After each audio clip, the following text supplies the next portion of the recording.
Hello students, आज हम discuss करेंगे कैपिटल गेन हेड के बारे में। ओके, तो इस हेड के अंदर हम लोग कवर करने वाले हैं सेक्शन 45 से लेकर सेक्शन 55 तक के प्रोविज़न जो इनकम टैक्स एक्ट में बताए गए हैं। ओके, तो सबसे पहले हमारा जो सेक्शन 45(1) है, ये हमारी जनरल चार्जिंग सेक्शन है। जनरल चार्जिंग सेक्शन का मतलब क्या है कि जो कैपिटल गेन है वो उसका बेसिस ऑफ चार्ज क्या है। ओके, तो इसके अंदर क्या बताया गया है सेक्शन 45 सब सेक्शन 1 के अंदर कि गेन arising on the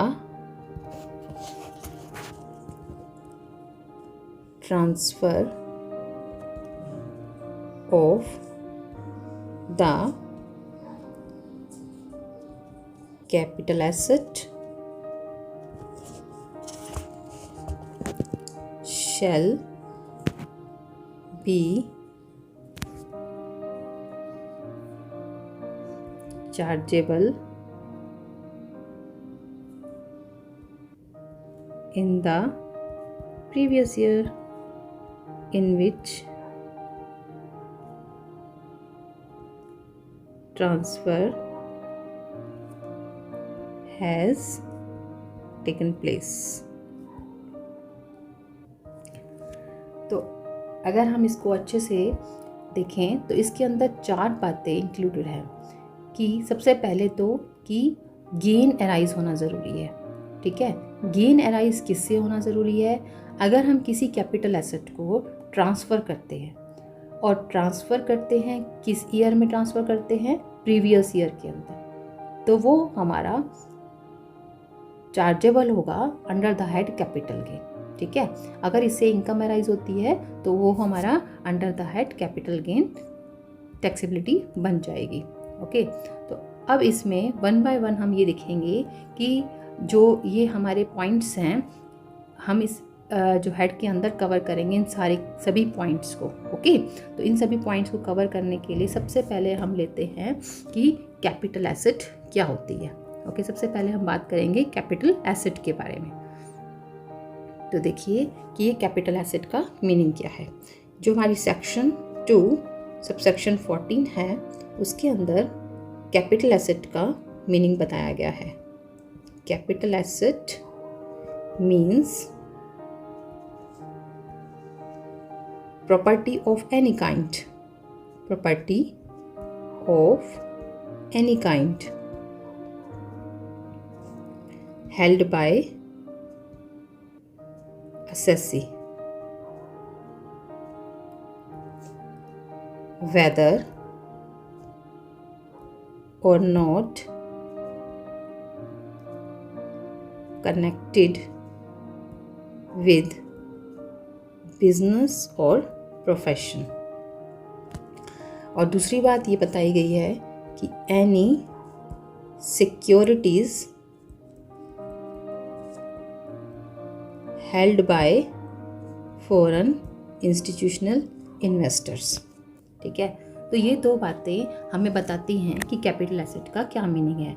अगर हम इसमें सबसे जो फर्स्ट पॉइंट है उसकी तरफ ध्यान दें तो क्या बताया गया है कि प्रॉपर्टी ऑफ एनी काइंड। सबसे पहले क्या बात आया है कि property of any kind. Any kind का मतलब क्या है कि अगर एक एसएससी के पास किसी भी तरह की कोई भी प्रॉपर्टी है तो उसको हम कहेंगे कि वो कैपिटल एसेट है। तो इसमें क्या बताया गया, चाहे वो बिजनेस से रिलेटेड हो या अब नहीं हो, ठीक है, तो भी हम उसको क्या कहेंगे, कैपिटल एसेट की कैटेगरी में लेकर आएंगे। इसका मतलब तो ये हुआ कि आपके जो पहनने वाले कपड़े हैं या फिर आपके जो यूज़ करने वाला फर्नीचर है तो वो भी इस कैटेगरी के अंदर आ गया है। इवन आपके जो जूते हैं वो भी आपके इस डेफिनेशन के अंदर कवर हो जाते हैं। बट अब इस जो प्रॉपर्टी ऑफ एनी काइंड की बात की गई है इसकी कुछ हम एक्सेप्शंस देखेंगे कि कुछ बातें ऐसी हैं कि जो वो कैपिटल एसेट के मीनिंग की कैटेगरी में से बाहर है। ठीक है, अभी थोड़ी देर में हम इसके बारे में भी बात करेंगे कि कौन कौन सी ऐसी चीज़ें हैं जो कैपिटल एसेट में इंक्लूड नहीं है। और दूसरी बात क्या बताई कि any securities held by foreign institutional investors. तो ये फॉरेन इंस्टीट्यूशनल इन्वेस्टर्स कौन होते हैं? ऐसे इन्वेस्टर्स होते हैं जो रजिस्टर्ड तो होते हैं आउटसाइड इंडिया बट इन्वेस्ट कहाँ करते हैं? इंडिया में। ठीक है, अगर ऐसी भी कोई इन्वेस्टमेंट है जो इन्वेस्टर्स ने हेल्ड कर रखी हैं सिक्योरिटीज़ के अंदर, तो वो भी हमारी कैपिटल एसेट की कैटेगरी में आ जाएगा। ठीक है, तो सबसे पहले अब हमें ये देखना है कि मेन हमारी जो कैपिटल एसेट की डेफिनेशन है उसके अंदर कौन कौन सी ऐसी बातें हैं जो कवर नहीं करती हैं, मीन्स एक्सेप्शन होती हैं। तो वो हम देखते हैं कि कौन कौन सी ऐसी चीज़ें हैं। हमें क्या बताना होगा अब यहाँ पे कि कैपिटल एसेट डजंट इंक्लूड, क्या क्या चीज़ें इंक्लूड नहीं होती हैं बच्चों, ध्यान से देखना। Include the following. ठीक है, कौन कौन सी चीज़ें कैपिटल एसेट की कैटेगरी के अंदर नहीं आएंगी। ठीक है, तो सबसे पहले हम बात करते हैं स्टॉक इन ट्रेड की। स्टॉक इन ट्रेड जो होता है वो हमारा कैपिटल एसेट की कैटेगरी में नहीं आता है। जैसे जो बिज़नेस में हम लोग यूज़ करते हैं, जो रॉ मटेरियल है ना, और या फिर फिनिश्ड गुड्स हैं, ये हमारी कैपिटल एसेट की कैटेगरी में नहीं आता है। या फिर हम कह लें वर्क इन प्रोग्रेस। ठीक है, ये सब चीज़ें जो होती हैं स्टॉक इन ट्रेड में कवर होंगी और ये कैपिटल एसेट की कैटेगरी में नहीं आएंगी। और क्या हो सकता है जो हमारी कैपिटल एसेट की कैटेगरी में नहीं आएगा? That is movable personal property. थोड़ी देर पहले हम बात कर रहे थे ना कि जो एसएससी है उसका किसी भी तरह की उसके पास कोई भी एसेट है उसको हम क्या कह रहे थे, वो कैपिटल एसेट की कैटेगरी में आएगा। बट अब जो उसकी मूवेबल होनी चाहिए और वो पर्सनल प्रॉपर्टी अगर है तो उसको हम क्या कहेंगे कि कैपिटल एसेट की कैटेगरी में नहीं आएंगी ये चीज़ें, क्योंकि हम अभी कह रहे हैं कि capital asset does not include the following, है ना। तो मूवेबल पर्सनल जो प्रॉपर्टी है इसके अंदर एक चीज़ और इम्पोर्टेंट है कि weather used by assessee or dependent family member। ठीक है, अगर चाहे उसका खुद का उसका यूज़ हो या फिर उसका कोई फैमिली मेम्बर उसको यूज़ कर रहा हो तो भी हम इसको कैपिटल एसेट की कैटेगरी में नहीं लेकर आएंगे। ओके, तो अब देखो क्या होता है कि जैसे हमने कहा कि स्टॉक इन ट्रेड जो है वो कैपिटल एसेट की कैटेगरी में नहीं आएगा, मूवेबल पर्सनल प्रॉपर्टी है वो भी कैपिटल एसेट की कैटेगरी में नहीं आएंगे। बट जो मूवेबल पर्सनल प्रॉपर्टी में कुछ ऐसी चीज़ें हैं जो कैपिटल एसेट बन जाती हैं, है ना। तो इसका मतलब क्या हुआ कि कुछ एक्सेप्शंस हैं और एक्सेप्शन की भी एक्सेप्शन है। इसका मतलब ऐसी चीज़ें जो कैपिटल एसेट की कैटेगरी में नहीं आ रही हैं, अगर उसकी कोई एक्सेप्शन है तो इसका मतलब वो कैपिटल एसेट में इंक्लूड हो जाएंगी। ठीक है, तो कौन कौन सी ऐसी चीज़ें हैं जो कैपिटल एसेट में इंक्लूड हो जाएंगी मूवेबल पर्सनल प्रॉपर्टी होते हुए भी? जैसे कि अगर एक एसएससी के पास ज्वेलरी है, ज्वेलरी क्या होती है? मूवेबल होती है। मूवेबल के साथ उसकी पर्सनल भी हो सकती है। ठीक है, ज्वेलरी के अंदर हम कवर करेंगे कि जैसे सिल्वर बार्स हो सकती हैं, है ना, गोल्ड यूटेंसिल्स हो सकते हैं। ठीक है, और दूसरा हो सकता है सिल्वर कॉइन्स। तो ये सब ज्वेलरी के अंदर हम बात कर रहे हैं। ठीक है, और लेकिन अगर हम बात कर रहे हैं कि सिल्वर बार, गोल्ड यूटेंसिल्स या सिल्वर कॉइन्स, लेकिन यूटेंसिल्स अगर गोल्ड के हैं तो वो ज्वेलरी के अंदर कवर होंगे।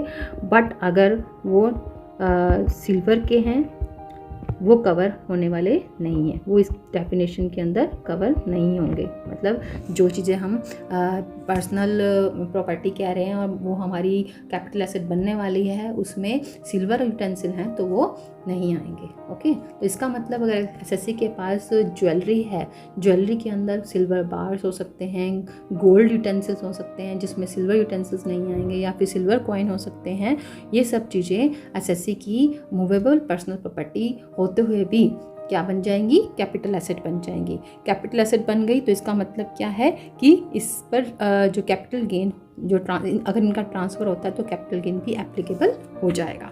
ठीक है, और क्या ऐसा है जो मूवेबल होते हुए भी, पर्सनल प्रॉपर्टी होते हुए भी कैपिटल जो एसेट बन सकती है वो कौन सी हो सकती हैं?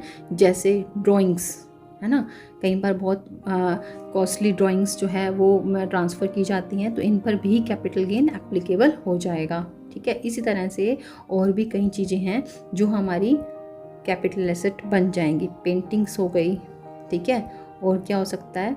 स्कल्पचर हो गए, और क्या हो सकता है? आर्कियोलॉजिकल कलेक्शन हो सकते हैं आपके पास, ठीक है, या फिर any other work of art. इसके अलावा कोई भी आपका जो है आर्ट का वर्क है, अगर हम इस टाइप के किसी भी प्रॉपर्टी को ट्रांसफ़र करते हैं और उस ट्रांसफ़र करने पर गेन अराइज होता है तो वो कैपिटल गेन बन जाएगा, बेशक वो आपकी मूवेबल पर्सनल प्रॉपर्टी ही क्यों ना हो। ठीक है, तो अब ऐसी कौन सी चीज़ें हैं जिन पर कैपिटल गेन जो है पर्सनल मूवेबल प्रॉपर्टी होते हुए भी नहीं अराइज होगा, मींस उसको हम कैपिटल एसेट नहीं कहेंगे। इसके अलावा जितनी भी चीज़ें होती हैं, सपोज़ करो अगर आपके पास टीवी है या फिर मोबाइल है ना, या फिर एसी है, या फिर कार है ना, या फिर कुछ इस टाइप की और भी चीज़ें हैं, तो इन सब चीज़ों पर कैपिटल गेन अराइज नहीं होगा, क्योंकि ये सब क्या हो जाएंगी? कैपिटल एसेट बनेंगी ही नहीं। कैपिटल एसेट बनेंगी ही नहीं तो अगर इसका ट्रांसफ़र होता भी है, ट्रांसफ़र होने पर गेन होता भी है, तो वो हमारा गेन कैपिटल गेन नहीं कहलाने वाला है। ओके, तो आई होप कि आपको क्लियर हो गया होगा कि ये मूवेबल पर्सनल प्रॉपर्टी क्या होती हैं और किस तरह से हम इसको जो डेफिनेशन में इंक्लूड करेंगे। ओके, तो आगे हम बात करते हैं, जैसे हमने अभी बात की कैपिटल एसेट के अंदर हम कौन कौन सी चीज़ें इंक्लूड करने वाले हैं, जिसमें हमने कहा कि सबसे पहले स्टॉक इन ट्रेड एक्सक्लूड करने वाला है, सॉरी, जिसमें स्टॉक इन ट्रेड हो गया, दूसरा हो गया movable personal property, and the third one is, हम तीसरी बात करते हैं rural agricultural land in India. क्या बोला? Rural agricultural land in India. अगर एसएससी के पास इंडिया में कोई रूरल एग्रीकल्चरल लैंड है तो उसको हम क्या कहेंगे कि वो हमारी कैपिटल एसेट शामिल नहीं होगी। ठीक है, तो अब इसके अंदर ना ये थोड़ा सा कॉम्प्लिकेटेड जो है कंसेप्ट है, इसको हम आराम से वन बाय वन क्लियर करते हैं कि ये इसका क्या मीनिंग है। तो सबसे पहले हम देखते हैं कि रूरल एरिया का क्या मीनिंग है ना। रूरल एरिया, रूरल एरिया क्या हो सकता है? रूरल एरिया मीन्स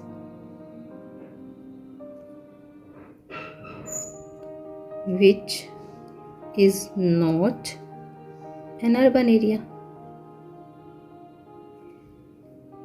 ठीक है, ऐसा एरिया जो अर्बन एरिया नहीं है तो उसको हम क्या कहेंगे? रूरल एरिया हो गया वो हमारा। ठीक है, तो इसका मतलब अगर हमारी लैंड जो है अर्बन एरिया में नहीं है, रूरल एरिया में है, तो वो कैपिटल एसेट नहीं बनेगी। तो सबसे पहले हमें ये पता होना चाहिए कि अर्बन एरिया क्या है, जिससे हम अपना ये देख पाएँ कि ये लैंड कैपिटल एसेट की कैटेगरी में नहीं आने वाली। तो अर्बन एरिया का मतलब क्या है, इसको हम इस तरह से समझ सकते हैं कि जैसे मान लीजिए आपका कोई ये एरिया है, ठीक है, वो एरिया जो है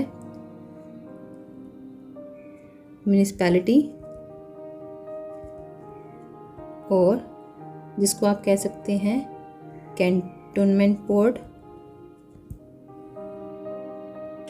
एरिया हो सकता है। ठीक है, अगर जो इस पर्टिकुलर एरिया है तो के अंदर अगर हम आते हैं, जिसमें हमें कैसे डिफाइन करना है कि पॉपुलेशन इज़ 10,000 और मोर।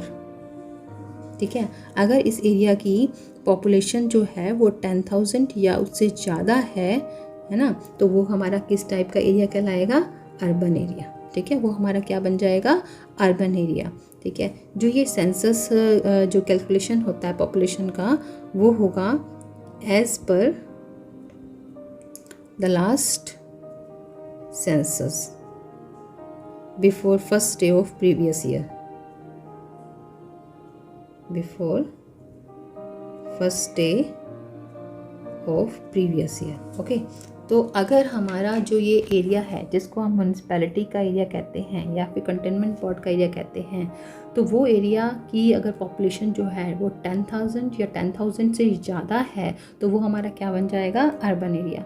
अगर वो अर्बन एरिया बन गया तो इसका मतलब वो रूरल एरिया नहीं है। अगर रूरल एरिया नहीं है, अर्बन एरिया में अगर लैंड है तो वो कैपिटल एसेट बन जाएगी, सिंपल सी बात है। ठीक है, तो अगर हम इसको वाइस वर्सा कहें कि अगर पॉपुलेशन 10,000 से कम है, लेस देन पॉपुलेशन 10,000 है, तो हमारा कौन सा एरिया कहलाएगा, रूरल एरिया। ठीक है, अभी और हम इसको थोड़ा सा और समझने की कोशिश करते हैं। जैसे कई बार क्या होता है कि जो हमारा, जैसे मान लीजिए कि ये पर्टिकुलरली म्यूनिसिपैलिटी का एरिया है, 1 मिनट प्लीज़, अगर ये हमारा म्यूनिसिपैलिटी का एरिया है, ठीक है, और इस एरिया के अंदर अगर हम मान लीजिए आ रहे हैं और इसके नियर बाय भी तो कुछ एरियाज़ होंगे, है ना, नियर बाय भी तो एरियाज़ होंगे, तो वो नियर बाय जो एरियाज़ हैं, वो नियर बाय एरियाज़ को हम क्या कहने वाले हैं, उसकी भी हमें प्रॉपर जो है बताया गया है कि ये कैपिटल एसेट बनेगी लैंड या नहीं बनेगी अगर ये नियर बाय एरियाज़ में आते हैं तो। ठीक है, इसको डिफ़ाइन करने के लिए हम ये देखते हैं कि अब देखो, जो ये हमारा म्यूनिसिपैलिटी का एरिया है, ठीक है, जिसको हम क्या कह रहे हैं, अर्बन एरिया कह रहे हैं, और इसके जो जैसे हम कहते हैं ना, इसकी परिधि में जितने आते हैं एरिया, है ना, जैसे ये 2 किलोमीटर हो सकता है, 10 किलोमीटर हो सकता है, 8 किलोमीटर हो सकता है, 6 किलोमीटर हो सकता है, तो इस पर्टिकुलर कुछ किलोमीटर के अंदर के एरिया, नियर बाय के एरिया को हम क्या कहने वाले हैं कि वो रूरल एरिया होगा या अर्बन एरिया माना जाएगा। तो देखिए, इसको समझने के लिए हमें ये देखना पड़ेगा कि जैसे हम इसको डिवाइड कर देते हैं। ठीक है, अगर इस पर्टिकुलरली म्यूनिसिपैलिटी एरिया के अप टू 2 किलोमीटर के अंदर की अगर हम बात करें, और अगर वहाँ की पॉपुलेशन अप टू 1 लाख है, ठीक है, तो वो हमारा क्या बन जाएगा, near by area. Near by area में हमें इतनी जो है पॉपुलेशन की देखनी पड़ेगी कि इतनी पॉपुलेशन के अंदर होना चाहिए, और अगर अप टू 6 किलोमीटर्स है तो 6 किलोमीटर में हमें क्या देखना होगा कि population up to 1 lakh and beyond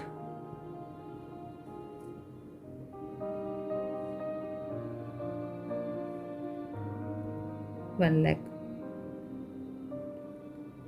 इसमें भी हमारा 10 लाख होगा हमारा। ठीक है, और मतलब क्या है कि 1 लाख से तो ऊपर होगी और 10 लाख तक की पॉपुलेशन जो है वो 6 किलोमीटर के अंदर के एरिया को कवर करेगी। ठीक है, अगर हम आगे देखते हैं अप टू 8 किलोमीटर्स, 8 किलोमीटर्स में अगर आपकी पॉपुलेशन जो है वहाँ की वो 10 लाख से जो है अबव है। ठीक है, 10 लाख से अबव होगी, तो इसको हम क्या कहेंगे, ये सारे एरियाज़ कौन से हैं कि पर्टिकुलरली जो हमारा ये रीजन है, उस रीजन के नियर बाय जो एरियाज़ हैं, नियर बाय एरियाज़ को हमने 2 किलोमीटर कहा, 6 किलोमीटर कहा या फिर 8 किलोमीटर कहा।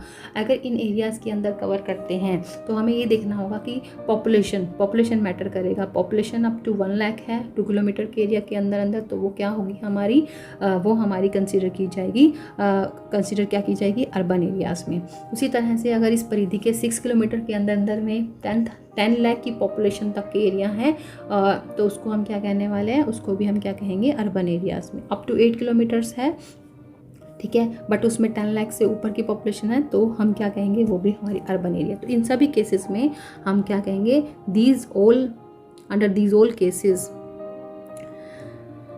That will be considered as urban areas. सबसे मेन बात क्या है, अर्बन एरियाज़ को हम इसमें कंसिडर कर लेंगे। अब अर्बन एरियाज़ अगर ये बन गए हैं, तो अर्बन एरियाज़ बन गए हैं, अगर इस अर्बन एरिया के अंदर कोई भी एग्रीकल्चरल लैंड सिचुएटेड है, अगर उसका ट्रांसफ़र किया जाता है तो वो ट्रांसफ़र जो है वो कैपिटल एसेट बन जाएगा, और कैपिटल एसेट बनने के कारण उस पर अगर गेन अराइज होता है तो वो हमारा क्या कहलाएगा, कैपिटल गेन कहलाएगा। ओके, तो इसलिए अगर वो रूरल एरिया के अंदर है तो हम उसको कैपिटल गेन की परिधि में नहीं लेंगे, ठीक है।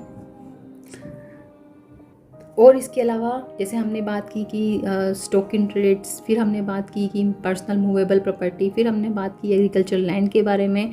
उसके अलावा ऐसी कौन सी एसेट्स हैं जो कैपिटल एसेट की कैटेगरी में नहीं आती हैं, वो है हमारे gold deposits,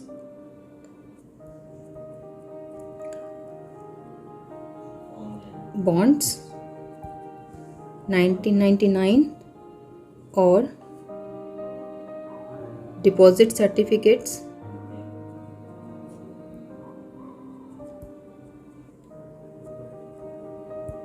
issued under monetization scheme 2015। तो ये जो इस टाइप की अगर हमारे पास एसेट है तो वो भी हमारी कैपिटल एसेट की कैटेगरी में नहीं आएगी, और इस पर होने वाला जो गेन है अगर होता है तो वो हमारा कैपिटल गेन नहीं माना जाएगा। ओके, लेकिन और इसके साथ साथ एक चीज़ और मैं आपको बता देती हूँ कि अगर इस तरह की बॉन्ड्स जो सिक्योरिटीज़ हैं उन पर अगर हमारा इंटरेस्ट कोई क्रिएट होता है, interest on this type of securities, तो वो भी हमारा क्या हो जाता है, एग्जेम्प्ट हो जाता है अंडर सेक्शन 10 सबसेक्शन 15। ओके, तो ये सब हमारा था कैपिटल एसेट को लेकर। एक बार हम फिर से इसको रिवाइज करते हैं कि हमने आज क्या कवर किया है। आज हमने कवर किया है कि जो सेक्शन 45 सबसेक्शन 1 है उसके अंदर क्या कहा गया है। उसके अंदर ये कहा गया है कि अगर कोई गेन अराइज होता है किसी कैपिटल एसेट को ट्रांसफ़र करने से प्रीवियस ईयर के अंदर, तो वो गेन जो है वो क्या बन जाता है, कैपिटल गेन बन जाता है। अगर वो कैपिटल गेन बन गया तो वो हमारा टैक्सेबल हो जाएगा, ठीक है। उसके बाद हमने बात की सेक्शन 214 की। सेक्शन 2 सबसेक्शन 14 के अंदर हमें बताया गया है कैपिटल एसेट का मीनिंग। तो कैपिटल एसेट के मीनिंग में हमें अगेन दो बातें ध्यान में रखनी है कि क्या, कि property of any kind held by SSC whether or not connected with business or profession, ठीक है, तो वो हमारी क्या होती है, कैपिटल एसेट। बट इसकी भी कुछ एक्सेप्शंस होती हैं।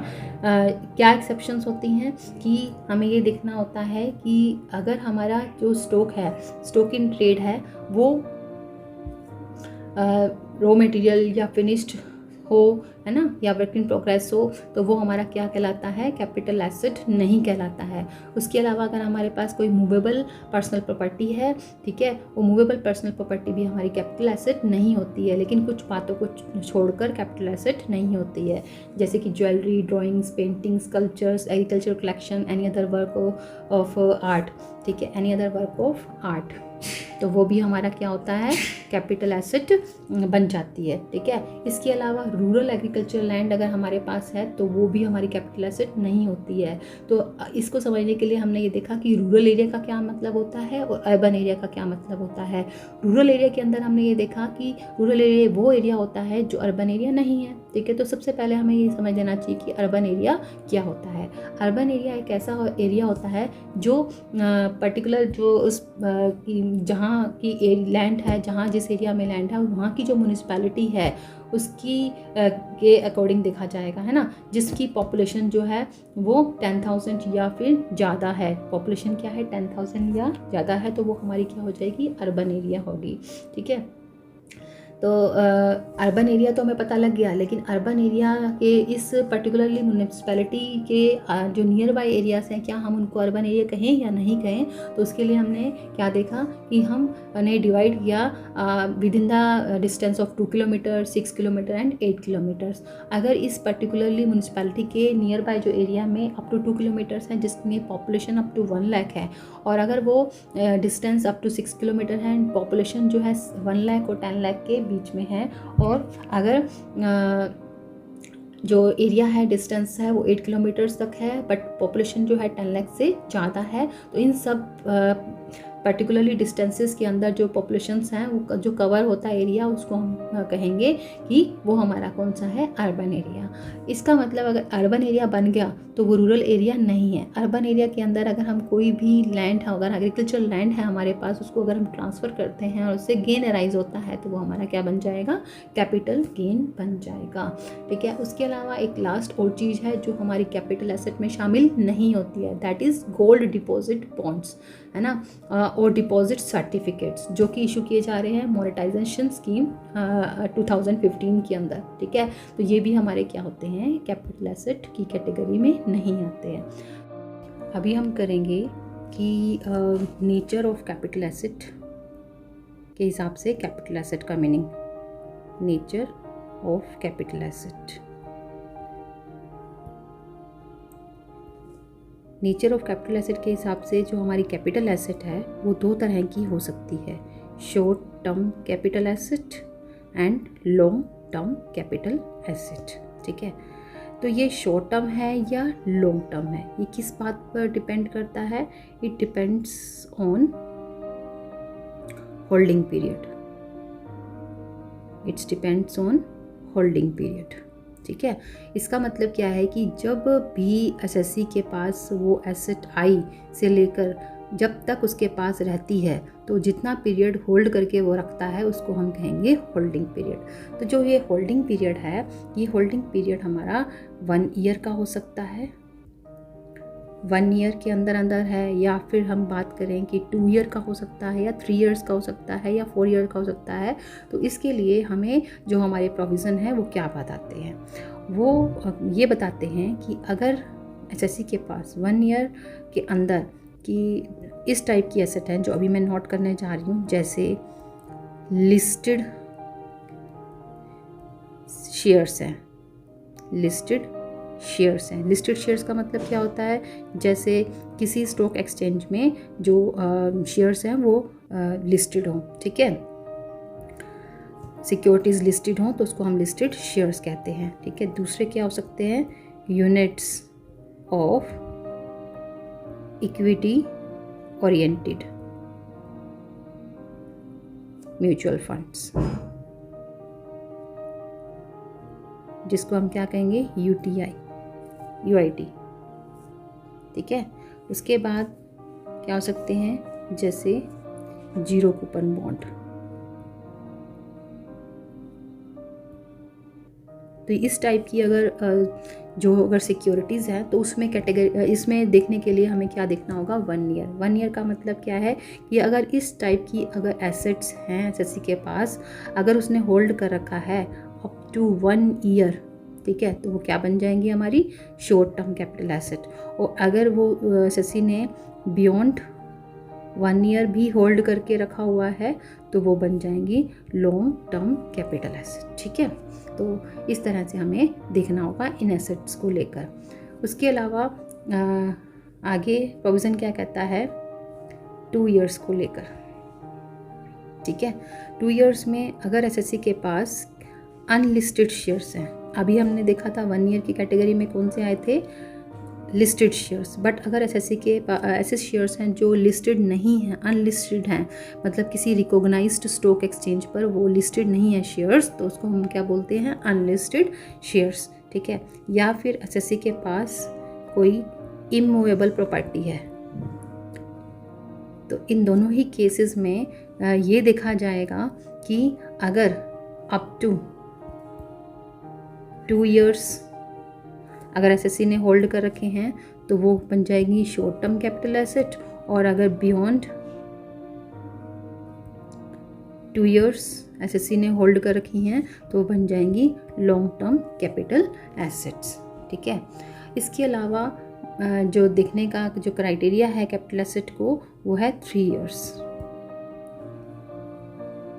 3 ईयर्स के केस में हम क्या देखेंगे, एनी अदर एसेट, जो हमने अभी 1 ईयर की कैटेगरी में या 2 ईयर की कैटेगरी में देखा, उसके अलावा अगर एसएससी ने के पास कोई और एसेट होल्ड कर रखी है एसएससी ने, तो वो आ जाएगी एनी अदर एसेट की कैटेगरी में। तो इसमें भी हम किस तरह से देखेंगे कि अगर अप टू 3 इयर्स एसएससी ने होल्ड कर रखी है वो एसेट, तो वो बन जाएंगी शॉर्ट टर्म कैपिटल एसेट। और अगर बियॉन्ड